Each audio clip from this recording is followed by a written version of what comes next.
Morning everyone, আশা করব সকলে ভালো আছো। আর চলো তোমাদেরকে দেখাই একটানা বৃষ্টি হওয়ার জন্য কি অবস্থা। পেছনের পুকুরটা ভেসে গেছে আর পেছন দিকে পুরো আমাদের জল টুবুটুবু। বাড়ির থেকে বেরিয়ে রাস্তার দিকে জল নেই, কিন্তু পেছন দিকটা একদমই টুবুটুবু হয়ে আছে। দেখতে পারছো, যতদূর চোখ যাচ্ছে জলে টুবুটুবু আর চারিদিকে ছোট ছোট মাছ ভাসছে। এটাই কিন্তু বর্ষাকালের একটা মজা, এই যে জল চলে আসা আর বেশ মাছ টাছ ধরা। কিন্তু অনেক জায়গায় অনেক ক্ষতি হচ্ছে এই জলের কারণে, এই বৃষ্টির কারণে, সেটাও কিন্তু আমাদেরকে ভাবায়, তাই না? আর এদিকে দেখো, এদিকে একদম ড্রেন মানে আমাদের ড্রেন তো পুরো ভর্তি। আর এই দেখো বাড়ির পেছনটা তোমাদের দেখায়, পুরো পুকুরের জল ঢুকে পুরো জল থই থই, পুরো একেবারে মানে জলে ভর্তি। তো আমরা হচ্ছে গ্যাস ট্যাস নতুন যে আমাদের রান্নাঘরটা আছে সেখানে নিয়ে গেছি আর কি। যেখানে করি সেখানে রাখিনি, কারণ এই বৃষ্টিতে না বারবার এইদিক ওইদিক করতে গিয়ে একদমই ভিজে যাচ্ছি। আর যেহেতু জল একদম জমে গেছে, এই জন্য মানে ভয় লাগছে, সাপ খোপের ভয় আছে, তো ওই জন্য এই ঘরে নিয়ে এসেছি। আর এই ঘরে আনলে আমার সুবিধাও হয় রান্না টান্না করতে। আর এইদিকে ডিম সিদ্ধ বসিয়ে দিয়েছি, আর একটু চিচিঙ্গা ভাজবো, তার জন্য একটু কালো জিরে আর কাঁচা লঙ্কা দিয়ে দিলাম, বেশ খানি কাঁচা লঙ্কা দিয়েছি, যাতে একটু ঝাল ঝাল মিষ্টি মিষ্টি করে চিচিঙ্গা ভাজাটা করব। কালকে তো খিচুড়ি খেয়েছিলাম রাত্রেবেলায়, ওই খিচুড়ির কিছুটা রয়েছে, সেই চিচিঙ্গা ভাজা দিয়ে সকালবেলায় যে কজন আছি খিচুড়ি খেয়ে নেব। আর তারপরে হচ্ছে অন্য রান্না করব, ডিমের ঝোল ভাত করব, আর তার সাথে মা পরে কি করবে সেটা দেখা যাবে। আর আমার হচ্ছে এইসবই রান্না। আর এদিকে দেখো ঝিঙেটা দিয়ে দিলাম, ঝিঙেটা এবার আস্তে আস্তে দিচ্ছি। আর ঝিঙেটা দেওয়ার সাথে সাথে প্রচণ্ড পরিমাণে জল বেরোয়, আর অনেক সময় লাগে ঝিঙে হতে। তো ভালো করে কেটে নিয়েছিলাম দেখো। আর এখন ঝিঙেগুলোকে ভালো করে জল চিপে চিপে দিচ্ছি। একটু সময় লাগছে জল চিপে দিতে, কিন্তু জল চিপে না দিলে না এক কড়াই জল হয়ে যাবে একেবারে, মানে শোকাতেও অনেক সময় লেগে যায়। চলো ঝিঙেটা দিয়ে নিয়েছি, এবার একটু ভালো করে নাড়াচাড়া দেবো। আর খিচুড়ি বেশি করেই করেছিল মা, যাতে একটু বাসি খিচুড়ি খেতে পারি। কারণ কি বলো তো, বাসি খিচুড়ি খেতে না বড্ড ভালো লাগে, আর সাথে যদি একটু লেবু লঙ্কা হয় না, ওফ, মানে একদম জমে যায় ব্যাপারটা। তো এখন একটু নাড়াচাড়া দিয়ে নিলাম, এবার একটু হবে, তা আমি একটু নুন দিয়ে দেবো, যাতে ঝিঙে থেকে যতটা যা জল বেরোনোর একেবারে যাতে বেরিয়ে যায়, কারণ পরে আবার দিলে আবার সেই জল হয়ে যায়, অনেক সময় লেগে যায়। আর এখন একটু ভালো করে নাড়াচাড়া দিয়ে নেব, নাড়াচাড়া দিয়ে তারপর একটু নুন দিয়ে দেবো। ওদিকে ডিমটা সিদ্ধ হচ্ছে, আর এই ঝিঙে হতে হতে আমি ডিমের যা যা লাগবে সেগুলোকে কেটে নেব, মানে পেঁয়াজ আদা রসুন এইসব কেটে নেব, কেটে নিয়ে তারপরে রেডি করে রাখবো। তাড়াহুড়ো করছি কেন, ওর বাবা স্কুলে বেরোবে, কারণ এখন এক্সাম শুরু হয়ে গেছে স্কুলে, সবারই ক্লাস টেস্ট, তার জন্য স্কুলটা আগে যেতে হবে, তাড়াতাড়ি যেতে হবে। তাই ওর বাবা যাতে খেয়ে যেতে পারে তার জন্য ডিমের ঝোল ভাত আগেই করে নিচ্ছি। ওদিকে মা হচ্ছে উনুনে ভাত করছে, আর আমি এদিকে হচ্ছে ডিমের ঝোল আর চিচিঙ্গা করব। আর সকাল থেকে কি বলো তো, বৃষ্টি হলে কাজের ভীষণ বিরক্ত লাগে কাজ করতে, সব থেকে কাজ করতে বিরক্ত লাগে এই বাসন মাজবো কোথায়, চারিদিক ভেজা, আর সারা ঘরময় জলের জলাকার একেবারে, মানে যেখানে পাড়া দিচ্ছি মনে হচ্ছে জল, যেখানে পাড়া দিচ্ছি মনে হচ্ছে জল, এত চারিদিকে জল। আর আমাদের পাশের বাড়িটা তো জলে একেবারে ডুবি, মানে ওদের গরুগুলোও মানে জলের মধ্যে দাঁড়িয়ে আছে, এরকম অবস্থা, এত জল জমেছে। সারা রাস্তা, বড় রাস্তা সমস্ত জল। আসলে কি বলো তো, সব তো এখন মাটির তলায় ড্রেন, আর এই ড্রেন হওয়াতে কি হয়, ড্রেন ভর্তি হয়ে গেলে সেই ড্রেনের জল চাবার বের করার আর জায়গা থাকে না। চলো, কথা বলতে বলতে কিন্তু আমার ঝিঙেটা আমি এদিকে ঢাকা চাপা দিয়ে দিলাম, আর ডিম সিদ্ধ হয়ে গেছে দেখো, ডিমের যা যা লাগবে সব কেটে নিয়েছি। এবার ডিমটাকে একটু ভালো করে ছাড়িয়ে নিই, আর এই ডিম ছাড়াতে গেলেই আমার খালি ভেঙে যায়, আর ওই জন্যই আমি আস্তে আস্তে আর কি ছাড়াচ্ছি। ডিমটা ভালো করে ছাড়িয়ে নিই, তারপরে হচ্ছে এটাকে ভাজবো, একটুখানি মাঝখান দিয়ে কেটেও নেব। আর এদিকে পুজো টুজো সকালে উঠে একেবারে দিয়ে নিয়েছি, কারণ কি বলতো, ঠাকুর ঘরে না মানে একদম মানে কেমন একটা প্যাচপ্যাচে অবস্থা, তার জন্য আমি আগেই ঠাকুর দিয়ে নিয়েছি ভালো করে। তারপরে চাটা খেয়ে তারপরে রান্নার দিকে এসেছিলাম।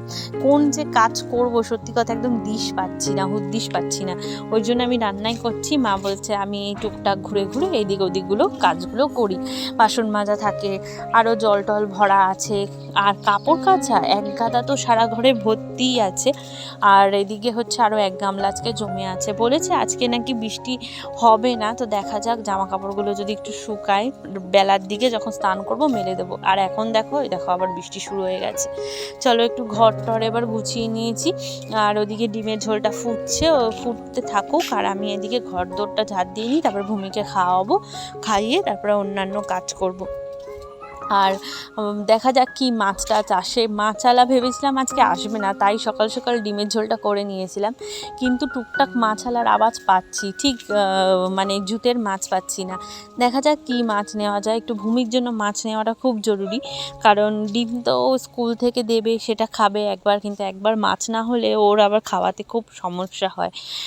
মানে বাচ্চা মানুষ তো একবারে মানে ও নিরামিষ খেতে পারে না, তো তার জন্য ওর ব্যবস্থাটা করার জন্যই আমি একটু মাছের খোঁজ করছিলাম সকাল থেকেই, আর ভাবছিলাম আসবে কি আসবে না, কিন্তু দেখছি টুকটাক মাছ আসছে। আর এই বইপত্রগুলো তো আমার যে কতবার সারাদিন গোছাতে হয় সেটার মানে কোনো মানে হদিস থাকে না আর কি। সারাদিন এই ঘর গুছাতেই থাকি, টুকটুক টুকটুক করে ঘর গুছাতেই থাকি।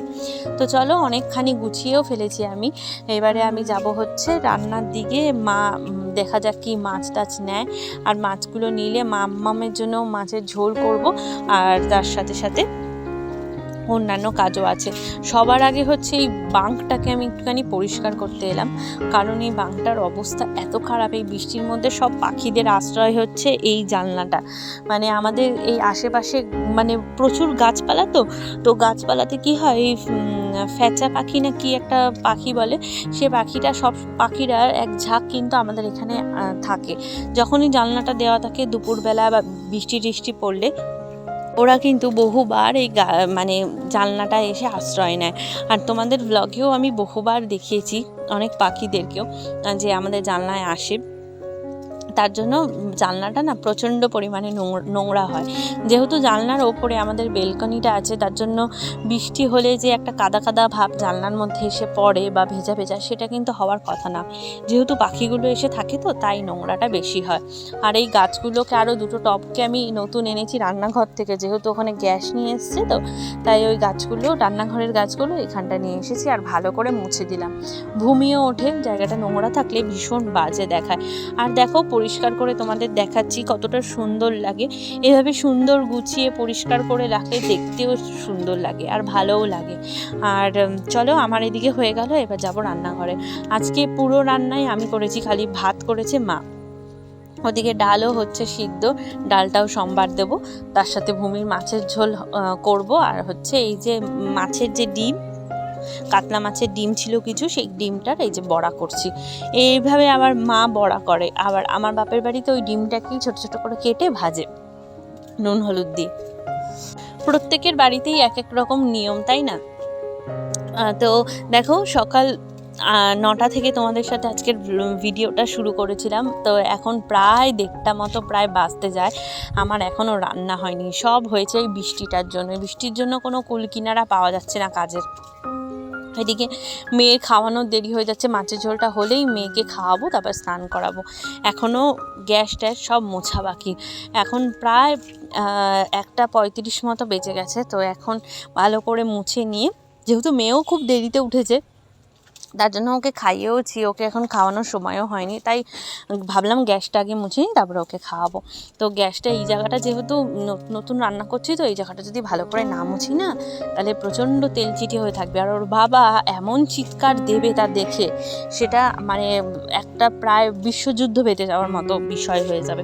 তাই আমি সবসময় এখানে রান্না হলে আগে গুছিয়ে পরিষ্কার করে রাখি, যাতে ওর বাবা যেন কিছু না বলতে পারে, না হলে একদম এই গ্যাস আনা এখান থেকে একদম বের করে দেবে। সবার আগে বলেছে এখানে চিমনি লাগাবো, আগে রান্নাঘর পুরো করব, তারপর এখানে রান্না বান্না হবে। তবুও বৃষ্টি টিষ্টি পড়লে আমাদের তো অসুবিধা হয়, তার জন্য আমরা এখানে নিয়ে আসি যাতে একটু সুবিধা হয়, কিন্তু পরিষ্কার করে না রাখলে ওর বাবা চিৎকার করবে। তো চলো আমার রান্নাঘরটা একদমই পরিষ্কার মানে আমি করেই নিচ্ছি, তো এক্ষুনি হয়ে যাবে। তারপরে মেয়ের খাওয়া দাওয়া, আমার স্নান, পুজো দেওয়া, এসব তো আছেই। তো চলো এবারে ভালো করে ভালো করে গ্যাসটা মুছে নিই, মুছে নিয়ে তারপরে যাব আমার কাজে। তো দেখো রান্নাঘরটা কেমন পরিষ্কার করেছি, অবশ্যই কমেন্ট করে জানিও আজকের ভিডিওটা কেমন লাগলো। ভালো লাগলে লাইক শেয়ার সাবস্ক্রাইব করো। তোমরা ভালো থেকো, সুস্থ থেকো। অন্য একটা ভিডিওতে তোমাদের সাথে আবারও দেখা হচ্ছে। কেমন লাগলো অবশ্যই কমেন্ট করে জানিও, আর একটা লাইক করে দিও। বাই।